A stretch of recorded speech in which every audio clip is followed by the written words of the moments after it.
বছরে এত বড় বড় দুর্ঘটনা ঘটে, এ দেশে কোনো আইনের ব্যবস্থা নেই। এই দেশে ধর্ষকের পক্ষে কিছু উকিল পাওয়া যায়। তাহলে আপনি কাকে বিচার দিবেন? এই যে গতকাল যে মেয়েকে ধর্ষণ করিয়েছে এবং তাকে হত্যা করিয়েছে, ধর্ষণ করে হত্যা করিয়েছে, তো বাবা বলতেছে আমি কাউকে বিচার দিব না, আমি আমার মালিক ছাড়া কাউকে বিচার দিব না।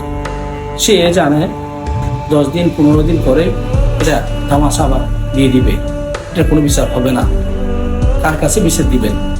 সেই জন্য সে সাফ করে বলে দিল এই আমি কাউকে একদম বিচার দিব না। এই যে দেখতে পাচ্ছেন আমিষা, আসিয়া, আয়া, এই নাম, এই ছোট ছোট সোনামণিগুলো, ছোট ছোট সোনামণিদের জীবন কিভাবে ধর্ষকরা কেটে নিচ্ছে, কিভাবে তাদেরকে ধর্ষণ করে। এদেশের প্রশাসন কোথায়? আপনাদের কোনো মেয়ে নেই বলেন? এদেশের আইনজীবীরা কোথায়? আপনারা কি আজ পর্যন্ত স্বাধীনতা 55 বছর পার হয়ে গেল, এ পর্যন্ত আপনারা কি কোনো বিচার করতে পারছেন? দেশ বিরোধী কুকুরের বাচ্চারা, আপনারা তো স্বাধীনতা চান।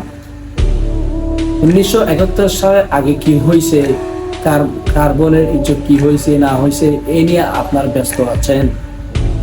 জামাত, শুধু জামাত শিবির এই নিয়ে আপনার করে আছেন। কোন একটা দুর্ঘটনা ঘটলেই জামাত করে, কোন একটা দুর্ঘটনা, কোন একটা জেনা, কোন একটা অভিশাপ করলেই শিবিরই করে।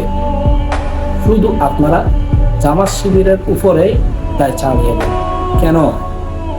এই যে আমিষা নামের মেয়েটা যে নরপশু ধর্ষণ করে যে তাকে হত্যা করিয়েছে, ছেলেটা নাকি আপনারা কি হাস্যকর না? আমি কয়েকটা কথা বলি। কোনো ধর্ষণকারী যে দলে হোক, জামাত হোক, শিবির হোক, বিএনপি হোক, আওয়ামী লীগ হোক, আইনজীবী হোক, জাতীয় পার্টি হোক, যে দলের হোক, সেই ধর্ষকে তার কোনো দল নেই, সাপ। এখন কোনো দলের ট্যাগ লাগাইয়া বেঁচে যাবেন, এটা চলবে না। আর আপনারা যে প্রশাসন, এই যে আপনারা সরকারি চাকরি করেন, আইনজীবী, পুলিশ, র্যাব, সেনাবাহিনী ইত্যাদি ইত্যাদি, যতই আপনারা এই সরকারি কর্মকর্তা আছেন, আপনারা মানুষের টাকা খান। মাস শেষে যে ইনকাম করেন কোথা থেকে? এই ইনকাম কোথায় থেকে পান আপনারা? আমরাই তো দিই। তো আপনারা দেশের জন্য কি করেন বলেন তো?